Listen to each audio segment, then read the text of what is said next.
Programme में हमें join किया है पाकिस्तान तहरीक इंसाफ के सीनियर रहनुमा रऊफ हसन ने। बहुत शुक्रिया रऊफ हसन साहब, आपने प्रोग्राम में ज्वाइन किया। ये बताएगा कि आज जो अली बिन गंडापुर साहब ने तहरीक का ऐलान किया है कि आर या पार होगा 90 दिन के बाद, तो ये खान साहब ने तो ये कहा था जेल से कि 5 अगस्त को ये तहरीक जो है वो पीक पर होनी चाहिए, लेकिन गंडापुर साहब ने तो 90 दिन का ऐलान कर दिया, जो जाकर 9 अक्टूबर को ये उनकी डेडलाइन खत्म होगी जाकर।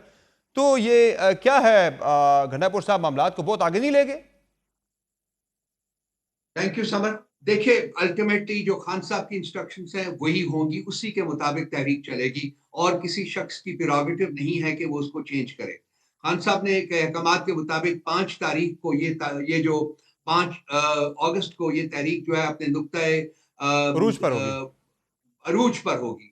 उसके बाद देखना होगा उन्हीं की इंस्ट्रक्शंस के मुताबिक इसकी तारीख को आगे कैसे बढ़ाना है, किस तरफ लेके जाना है, क्या डायरेक्शन अडॉप्ट करनी है, और वो डिपेंड भी करेगा आज और 5 अगस्त के बाद जो प्रोग्रेस होती है उसके ऊपर भी डिपेंड करेगी। लेकिन कैटेगोरिकली अल्टीमेटली खान साहब की जो इंस्ट्रक्शंस हैं उन्हीं के मुताबिक तहरीक आगे चलेगी। किसी और का प्रेरोगेटिव है ही नहीं है इसमें किसी किस्म की चेंज करने। तो आप मानते हैं कि जो आज गंडापुर साहब ने ऐलान किया है 90 दिन का, ये खान साहब के ऐलान से उनकी पॉलिसी से मुताबिकत नहीं रखता? नहीं, मेरी उनसे बात नहीं हुई है, मुझे नहीं पता कि उनके जहन में क्या है। मैंने आपको जो इस वक्त लेकिन जो बज़ाहिर ऐलान हुआ है सर, लेकिन जो बज़ाहिर ऐलान हुआ है 90 दिन का, खान साहब ने T20 खेलने का कहा है, गंडापुर साहब जो है वो टेस्ट मैच खेलना चाह रहे हैं। टेस्ट मैच का भी नहीं पता किसी को, पार्टी के अंदर से लोग शक का इज़हार कर रहे हैं कि वो भी शायद ड्रॉ हो जाए। तो ये इस पे फिर वो तो मुताबिकत नहीं रखता खान साहब की पॉलिसी से। अल्टीमेटली खान साहब की इंस्ट्रक्शंस के ऊपर सब प्रोग्राम बनेगा और किसी की इंस्ट्रक्शंस के ऊपर अगर वो कॉन्ट्रावीन करती हैं तो वो उनकी इंस्ट्रक्शंस जो है उसके ऊपर प्रोग्राम नहीं बनेगा। खान साहब की इंस्ट्रक्शंस जो है वो हतमी नेचर की होती हैं। तो खान साहब की इंस्ट्रक्शन में तो 5 अगस्त को तहरीक पे पीक करना था, नुक्ता अरूज पर पहुंचना था। गंडापुर साहब के मुताबिक तो जाके तहरीक जो है वो 9 अक्टूबर को नुक्ता अरूज पर पहुंचेगी। तो फिर गंडापुर साहब किससे ले रहे हैं इंस्ट्रक्शन? ये खान साहब की नहीं इंस्ट्रक्शन समर साहब, आप इसको मिसअंडरस्टैंड कर रहे हैं। 5 तारीख को 5 अगस्त को ये नुक्ता अरूज तक पहुंचेगी, उसके बाद भी तो तहरीक जी चलनी है हाँ, ना। जी हाँ। नुक्ता अरूज तक क्या होगा? तो शायद खंडापुर साहब के जहन में वो बात हो। मेरा ख्याल है मेरी उनसे क्योंकि बात नहीं हुई तो मैं एक्सप्लेन नहीं कर सकता हूँ। जी जी लेकिन मैं आपको वो बताया जो खान साहब की इंस्ट्रक्शन है, हम उन्हीं को फॉलो करते हैं। जी जी। तो दूसरा ये बताएं कि आलिया हमजा ने भी आज पार्टी के अंदर से बड़े सख्त सवाल उठा दिए हैं। पार्टी की जो पंजाब की ऑर्गेनाइजर भी है, ऑर्गेनाइजिंग कमेटी की मेंबर भी है, चीफ ऑर्गेनाइजर के साथ साथ उनके बारे में आज सवाल हुआ सलमान अकरम राजा साहब से कि वो क्यों नहीं है इस प्रेस कॉन्फ्रेंस के अंदर। तो सलमान अकरम राजा साहब ने कहा कि वो कहीं मसरूफ़ थी। तो आलिया हमजा ने उस पर बड़ा सख्त ट्वीट किया। उन्होंने कहा जी मुझे अभी पता चला है जनाब कि मैं कहीं मसरूफ़ थी, मुझे अपनी मसरूफियत के बारे में मुझे अभी पता चला है। और उन्होंने ये भी कहा कि मैं तो कहीं मसरूफ़ नहीं थी, यानी उन्होंने इस तरह का तासुर दिया उसमें।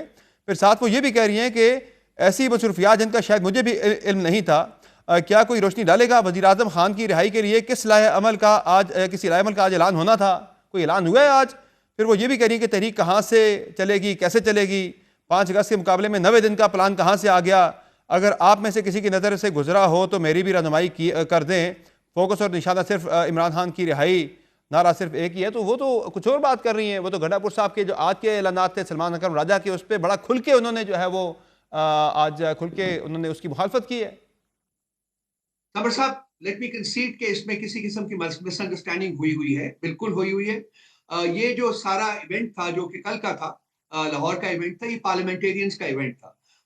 एज चीफ ऑर्गेनाइजर मेरी अपनी जाती कंटेंशन ये है कि उनको ऑन बोर्ड लेना चाहिए था, लेकिन मेरा ख्याल है कि आई डोंट नो ओवरसाइट है या क्या है, किसी वजह से वो उनको ऑन बोर्ड नहीं लिया गया है, जिसकी वजह से उनका ये रिएक्शन जो है वो आया है और जायज भी है, काफी हद तक जायज भी है। बिल्कुल एक इशू तो मेरा चल ख्याल रहा है कि है, उनको ऑन बोर्ड लेना चाहिए। एक इशू तो चल रहा है ऑलरेडी। सलमान अकरम राजा साहब और जो यहाँ पे इनके दरमियान काफ़ी ज़्यादा सर जंग भी चल रही है आलिया हमजा साहबा के दरमियान।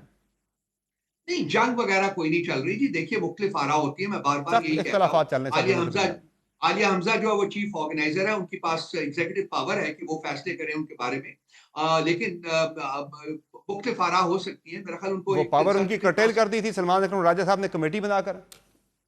नहीं, आलिया हमजा जो है वो फुली इंचार्ज है। खान साहब की पर्सनल इंस्ट्रक्शंस के मुताबिक वही एम्पावर्ड है कि वो एज चीफ ऑर्गेनाइजर पंजाब जो है वो फैसले करेंगे। वैसे ये जो लंबा टाइम दिया है, आल्दो आपने कहा आपकी बात नहीं हुई गंडापुर साहब से, लेकिन आपकी वैसे मैं जानना चाह रहा हूँ आपकी सोच इस पर क्या है कि आपकी असेसमेंट क्या है कि ये जो लंबा टाइम दे दिया है 9 अक्टूबर तक का गंडापुर साहब ने, उसमें क्या लग रहा है कि वो इस दौरान कोई मुज़ाकरात का रास्ता खोलने की कोई कोशिश हो रही है? यानी ऐसी कोई सोच है कि ऐसी कोई पॉलिसी है कि मुज़ाकरात का कोई रास्ता खुल जाए बीच में बातचीत का, डायलॉग का? देखिए, मुज़ाकरात अगर होने हैं तो उसके लिए 3 महीने इंतज़ार करने की मेरा नहीं ख़्याल की ज़रूरत है। मैं बहुत दाई हूँ मुज़ाकरात का। मैं आज भी कहता हूँ कि मुज़ाकरात होने चाहिए, आज होने चाहिए कल की बजाय। लेकिन उसके लिए कोई 3 महीने या 6 महीने इंतज़ार करने की कोई ज़रूरत नहीं है। एक चूँकि शेड्यूल आ चुका हुआ है, खान साहब ने ऐलान कर दिया हुआ है, उन्होंने अहकामात सादर कर दिए हुए हैं कि 5 अगस्त तक इस तहरीक को आपने नुक्ता अरूज तक लेके जाना है, तो वो हम लेके जाएँगे। कल से उसका आगाज़ हो गया है। अब देखते हैं कि 5 अगस्त तक कहाँ पहुँचते हैं हम। उसके बाद आगे जाने का किधर जाना है, कैसे जाना है, वो फैसले होंगे डेफिनिटली और वो भी खान साहब की मशावरत से होंगे। खान साहब उसके बारे में इंस्ट्रक्शंस देंगे जो भी हैं। यानी इस और फिर दौरान तो अगर बातचीत का दरवाजा खुलता है, कोई ऐसे हालात बनते हैं जो ज़ाहिर है तहरीक इंसाफ ने तो डेडलाइन दे दी है कि हम करेंगे ये, उस दौरान अगर रास्ते खुलते हैं मुज़ाकरात की बातचीत के, तो फिर वो बातचीत की तरफ तहरीक इंसाफ आ सकती है तहरीक को छोड़कर। जी, देखिए हर चीज़ बदल सकती है। मुज़ाकरात अल्टीमेटली समर साहब आपको भी पता है, मैं भी जानता हूँ, हर सियासी सोच रखने वाला शख्स जानता है कि अल्टीमेटली तो टेबल के ऊपर बैठकर ही मसाइल जो है उनका हल तलाश करना है। ये कोई मैदान जंग नहीं होता सियासी जमात के लिए कि जी हमने किसी को ज़ेर करना है बज़ोर शमशीर। तो वो तो होनी ही होनी है, जब बातचीत होनी होगी, लाज़मी होगी।